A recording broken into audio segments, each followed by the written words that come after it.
Bonjour, je suis Julien Lezès, lecteur d'âme et lecteur akashique, praticien énergéticien depuis 30 ans, fondateur de l'Akasha Academy. Bienvenue sur mes discussions podcast. Profitez de ces connaissances et laissez-moi vos commentaires. Si tout ce que tu pensais savoir sur toi-même, sur ton identité, n'était qu'une partie de l'histoire, aujourd'hui, on va parler de quelque chose qui va bien au-delà de l'introspection classique. Oh, ça m'intrigue déjà.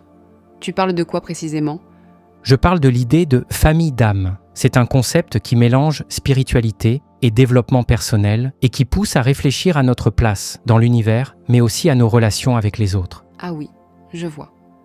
C'est ce genre de sujet qui te fait remettre en question tout ce que tu pensais savoir sur toi-même et sur les autres. Ce module dont on va parler aujourd'hui ne se contente pas de donner des réponses toutes faites. Il propose un exercice pratique pour identifier sa propre famille d'âme. Et ça, c'est vraiment unique. Ton approche est cool. Elle nous pousse à explorer par soi-même. Ce n'est pas juste une liste de caractéristiques ou un test rapide. C'est un vrai processus de réflexion et d'introspection. C'est ça. Ce n'est pas seulement un exercice intellectuel. C'est une démarche qui te connecte à quelque chose de plus grand, de plus spirituel. Oui, et c'est justement l'un des points centraux. L'âme, bien qu'invisible et souvent difficile à conceptualiser, est en réalité notre meilleur compagnon dans la vie. L'âme, bien qu'elle soit liée à l'astral et non au physique, utilise les émotions humaines pour expérimenter le monde. Oui, c'est une idée qui peut paraître abstraite au premier abord, mais qui prend tout son sens quand on y réfléchit. L'âme s'incarne pour vivre des expériences, pour apprendre et évoluer à travers les émotions. Et chaque incarnation est comme une quête, une mission de vie. Cette quête dépasse souvent notre compréhension immédiate. On parle ici de quelque chose de plus grand, de plus universel.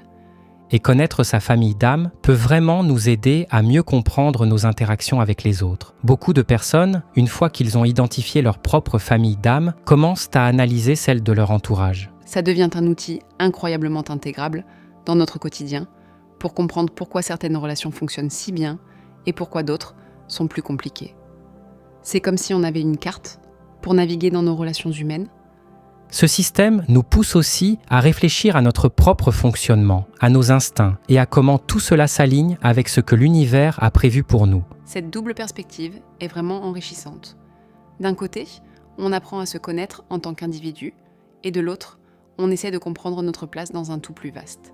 C'est comme obtenir sa carte d'identité universelle. Après avoir exploré notre identité personnelle, on passe à une exploration de ce que l'univers a décidé pour nous. C'est une démarche vraiment complète. Et ce que j'aime, c'est que ce n'est pas présenté comme une vérité absolue. C'est une invitation à explorer, à poser des questions et à se connecter à quelque chose de plus grand. Oui, et c'est ce qui rend ces connaissances si uniques. Il ne s'agit pas seulement de spiritualité ou de développement personnel, mais d'un mélange des deux qui pousse à une réflexion profonde. Ça nous rappelle une fois de plus que nous sommes tous connectés, que nous faisons partie d'un tout, et que même si certaines choses peuvent sembler difficiles ou incompréhensibles, elles ont un sens.